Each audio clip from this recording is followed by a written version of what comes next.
అందరికీ సంక్రాంతి శుభాకాంక్షలు. భోగి, సంక్రాంతి, కనుమ పండగ శుభాకాంక్షలు. ఇది రైతులకి, ఆంధ్రప్రదేశ్ ప్రజలకి పెద్ద పండగ. అలాగే మీడియా మిత్రులకి, ఆంధ్రప్రదేశ్ ప్రజలకి, ఒక రాజధాని రైతులకి, రాష్ట్ర వ్యాప్తంగా ఉన్న రైతులకి, అలాగే ముఖ్యమంత్రి గారు చంద్రబాబు నాయుడు గారికి, మాజీ సీఎం జగన్మోహన్ రెడ్డి గారికి, మన పవన్ కళ్యాణ్ గారికి అందరికీ పేరు పేరున నమస్కారాలు తెలియజేసుకుంటా ఉన్నాం. ఈరోజు ఈ రిలే నిరసన దీక్ష 200వ రోజు జరుగుతూ ఉంది. రైతులకి అన్యాయం జరిగింది, న్యాయం చేయమని చెప్పి మనం ఈ రిలే నిరసన దీక్ష చేయటం జరుగుతూ ఉంది. అందుకని ప్రజలు, రైతు కూలీలు అందరూ బాగుండాలని ఒక ముఖ్య ఆలోచనతోటి మనం ఈ గొప్ప మహోన్నతమైనటువంటి ఈ యొక్క రిలే నిరసన దీక్ష చేయడం జరుగుతూ ఉంది.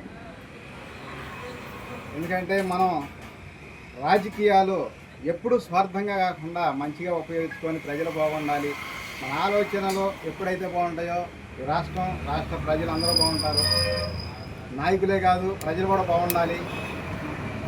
ఏదో నాయకులు కొంత సంపాదించుకొని మేము బాగున్నాం, ప్రజలు కూడా బాగున్నారు అనుకుంటే అది సమన్వయం కాదు. ప్రజలు చాలా బాధల్లో ఉన్నారు. ఆంధ్రప్రదేశ్ ప్రజలు ఈ సంక్రాంతి సందర్భంగా నేను చెప్తున్నా, ఈ వచ్చే సంవత్సరమైనా ప్రజలందరూ కూడా, రైతులందరూ కూడా బాగుండాలి, సంతోషంగా ఉండాలని కోరుకుంటా ఉన్నా. ఎన్నో విధాలుగా ప్రజలు ఇబ్బందులు పడుతూ ఉన్నారు. 12 సంవత్సరాలైనా ఇక్కడ రాజధాని డెవలప్ కాలేదు. కాబట్టి ఇక్కడ డెవలప్మెంట్ చేయాలని చెప్పి నేను తొందరగా కోరుకుంటా ఉన్నా. అలాగే ఈ సెకండ్ పూలింగ్ మీద మనం చేస్తున్న ఈ రిలే నిరసన దీక్ష, కూలింగ్ తీసుకొని ఎకరం, అరెకరం, 2 ఎకరాల రైతులు అందరూ కూడా ఎన్నో రకాల ఇబ్బందులు పడుతున్నారు. అది అమ్ముకుంటే తప్ప ఉపాధి లేదు. అందుకని గవర్నమెంట్ వాల్యూస్ మీద ఓ 4 రెట్టింపులు లేదా ఎకరానికి ₹1 ఇచ్చి తీసుకోవాల్సిందిగా కోరుకుంటా ఉన్నాం. మనం ఫస్ట్ నుంచి కూడా ఈ 200 రోజుల నుంచి ప్రభుత్వం వారు ఏంటంటే డబ్బులు ఇస్తే ఫస్టులు అడుగుతారనో, లేకపోతే ఇంకా ఎందుకు ఇవ్వాలి వీళ్ళకి, ఊరకే తీసుకుందామనో ఆలోచన చేస్తా ఉన్నాం. దాదాపు ఇప్పటికి 9 నెలల నుంచి కూడా సెకండ్ పూలింగ్ అని ఆపుతా ఉన్న రియల్ ఎస్టేట్ జరగనివ్వండి ఈ ప్రాంతంలో.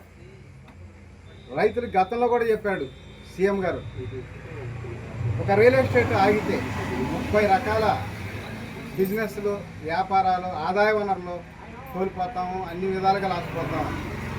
అలాగే ఇప్పుడైతే మరి లాసిపోవటం లేదా? ఇప్పుడు అంతకంటే 10 రెట్టింపులు, అంటే 100 రెట్టింపులు లాసిపోతా ఉన్నాం. కాబట్టి ఈ రైతులందరికీ కూడా ఎకరానికి ₹1 లేదా 4 రెట్టింపులు, లేదా 2 రెట్టింపులైనా ప్రకటించి మీరు ఒక అనౌన్స్మెంట్ ఇవ్వండి. మీకు ఎన్ని ఎకరాలు కావాలంటే, ఎన్ని ఊళ్ళు కావాలంటే అన్ని ఊళ్ళు తీసుకొచ్చి చేతిలో పెట్టిపోతారు. మొన్న ఏదో నారాయణ గారు చెప్తా ఉన్నారు, ఆడ 400 ఎకరాలు ఒకరోజు ఇచ్చాడంటారు, 300 ఎకరాలు ఒకరోజు ఇచ్చాడంటారు, మళ్ళీ ఏ ఎకరాలు ఇచ్చి వచ్చిందంగా అంటా ఉంటారు. అయితే ఒరిజినల్ పేపర్లు రైతులు ఇచ్చారా చూపిమనండి.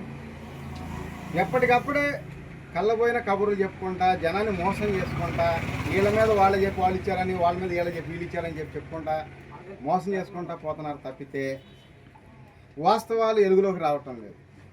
ఎందుకంటే ఒక 1% ఇవాళ అక్కడ 7,16,000 రైతుల భూములు ప్రకటించారు. కనీసం 2% ప్రకటించిన 4,000 కోట్లు అయితే సరిపోయింది. ఇట్లా వాళ్ళు ఫస్ట్ 45,000 ఎకరాలు ప్రకటించారు. ఈ విధంగా చేసుకుంటే రెవెన్యూ ఆదాయం కనీసం సంవత్సరానికి 50,000 కోట్ల ఆదాయం, రెవెన్యూ ఆదాయం వచ్చింది అదనంగా. కావాలంటే క్యాలిక్యులేషన్ వేసుకోండి.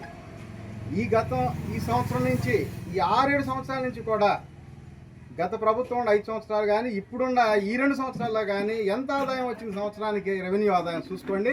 ఎకరానికి ₹1 అనౌన్స్మెంట్ చేసి, లేదా 4 రెట్టింపుల, లేదా 3 రెట్టింపులు, కనీసం 2 రెట్టింపులైనా సరే మీరు అనౌన్స్మెంట్ చేసి రైతులకు డబ్బులు ఇచ్చి తీసుకోండి. మీరు అనుకున్న టార్గెట్ రాజధాని అవుతుంది, ప్రపంచ రాజధాని.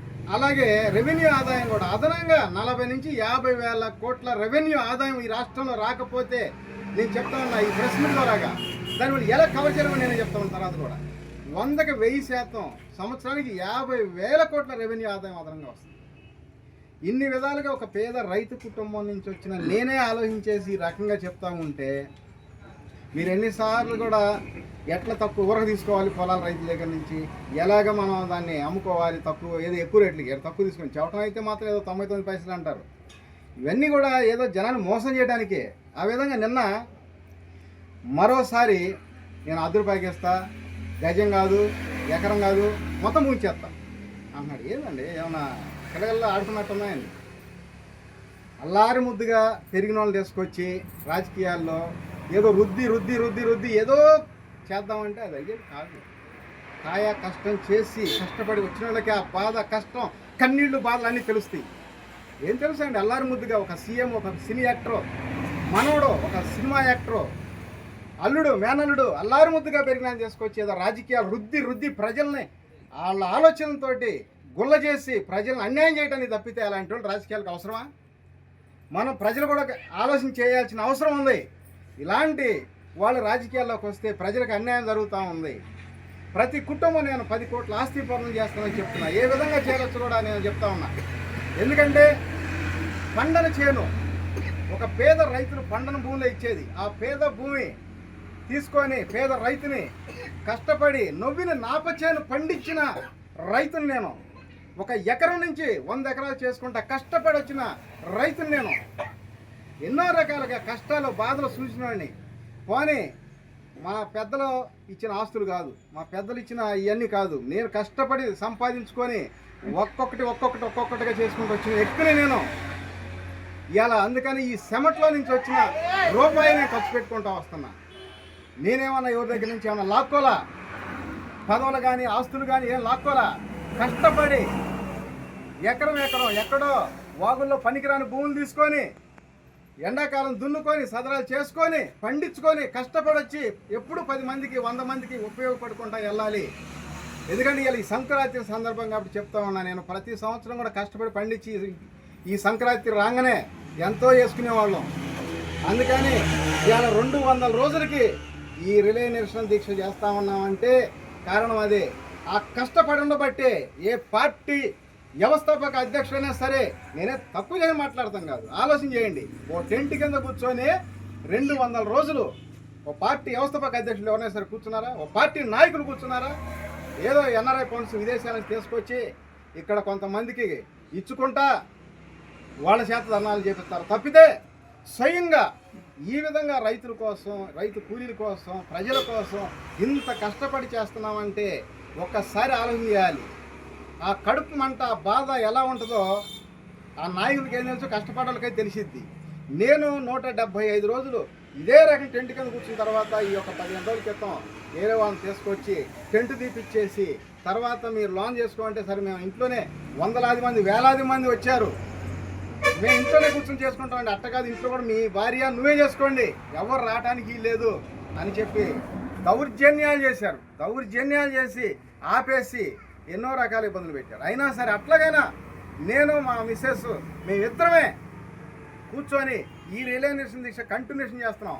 సంవత్సరాల తరబడైనా చేస్తా. ప్రభుత్వం నుంచి స్పష్టమైన హామీ వచ్చేంతవరకు సంవత్సరాల తరబడైనా ఇదే విధంగా కొనసాగిస్తానని చెప్పి నేను మన మీడియా మిత్రుల ద్వారాగా చెప్తున్నాను. ప్రజలకి తెలివి చెప్పండి, ఈ విధంగా తెలియపరచండి. మన సీఎం గారు కాదు, పిఎం గారి దగ్గర కూడా అవకాశం ఉంటే పంపించే మార్గం చేయండి. ఎందుకంటే ఇంత పట్టుదల, కృషి అందరూ చేయగలిగేది కాదు.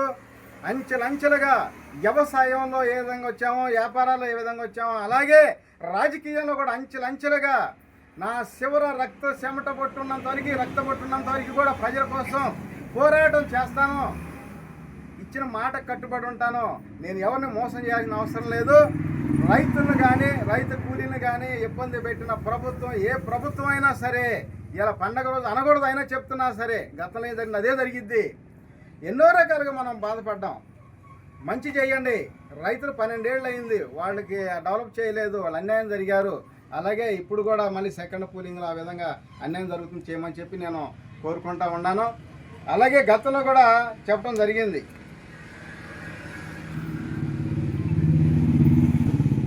రాజధాని అంటే నిజంగా నాకు ఎంతో ఇష్టం, ఎంతో ప్రేమ. ఎందుకంటే కొన్ని ప్రాజెక్టులు వచ్చినాయంటే అదృష్టం. ఆనాడు మరి నాగార్జున సాగర్ కట్టినప్పుడు సాగర్ రావటం అంటే మన ఆంధ్రప్రదేశ్లో ప్రజలందరూ కూడా అదృష్టం. అలాగే ఇక్కడ రాజధాని వచ్చిందంటే ఈ రాజధాని ప్రాంత ప్రజలందరూ కూడా ఒక అదృష్టం. ఈ అదృష్టాన్ని మనం ఒక కులాలకో పార్టీలకో అతీతంగా నేను పనిచేస్తున్నా. మనం బానిసం అయిపోయి ఒక పార్టీకి బానిస అయిపోయి ఒక కులానికి బానిసం అయిపోయాం అనుకో, ఈ వచ్చిన అభివృద్ధి మొత్తం ఆగిపోయి. అందుకని కలిసికట్టుగా ఒకే మాట ఈ రాజధాని ప్రాంత ప్రజలు కూడా మనం ముందుకు పోవాల్సిందిగా కోరుకుంటా ఉన్నా. ఎందుకంటే ఎవరో చెబుతారు మళ్ళీ మన ప్రెస్టేజ్ పోయిద్ది అని. పొలం తీసుకున్నా చెబుతారు, పొలం తీసుకున్నాక ఎవరు ఆలకిస్తారు? ఎవరు ఆలకి? అందుకని నేను 1-4 సార్లు ఆలోచన చేసే ఈ నిర్ణయాలు దీన్ని కూడా తీసుకోవడం జరిగింది. ఎందుకంటే అమెరికా ఉంది, ఎప్పటికప్పుడు కొత్త నాయకుడు కాబట్టి డెవలప్ అయ్యి మనకి ఎప్పుడు 2 కుటుంబాలు పాలన చేస్తే కుటుంబ పాలనలాగే అయిపోతారు.